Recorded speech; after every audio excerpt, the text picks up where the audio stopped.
Charles Baudelaire was the greatest poet in the French language, and many people think he was the first modern poet in any language. And this book is a story of how he created Les Fleurs du Mal, his masterwork, and of how the inspiration for him to do this was his muse, a woman called Jeanne Duval, the woman he called my Black Venus.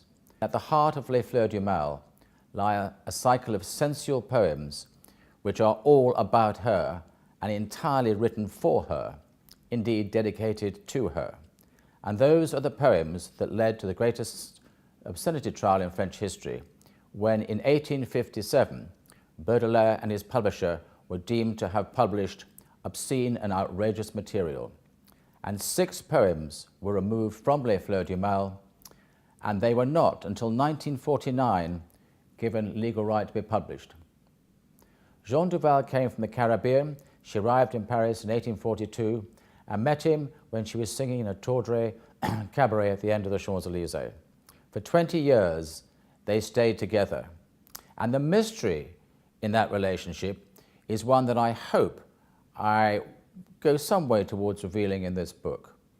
Because Jeanne Duval has been damned by Baudelaire's biographers, by literary critics, as nothing more than a slut and a wanton, a drug addict, an alcoholic, a woman who slept with his friends, stole all his money. So the question is, why did he stay with her for so long? And how did she become his muse? Jeanne Duval unlocked in Baudelaire a secret. She got to the essence of his art, of his poetry, and she realized that for Baudelaire, what he called his years of paradise, when he was alone as a young man, a young boy, I should say, with his mother, were the most important years of Baudelaire's life.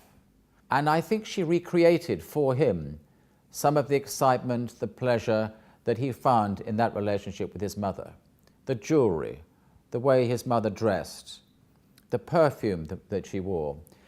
And Jeanne Duval was a voluptuous lady, possessed of a fine, full figure, exactly, indeed, as Baudelaire's mother had been.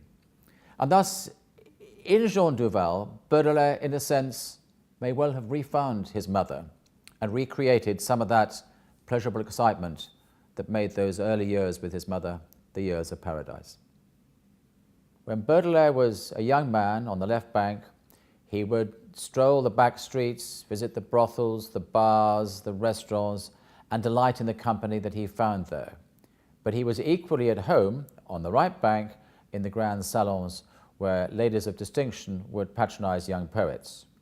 And that tells us a lot about Baudelaire's contradictory character, that he could be at home in the elegant salons just as much as he could in the brothels and bars of the left bank. And he was a very contradictory character.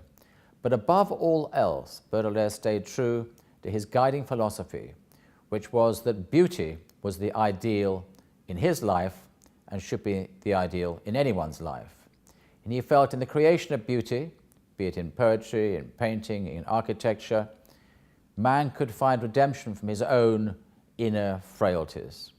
And Baudelaire certainly had his frailties, and it was in his poetry that he sought to redeem his own, in many respects, squalid lifestyle.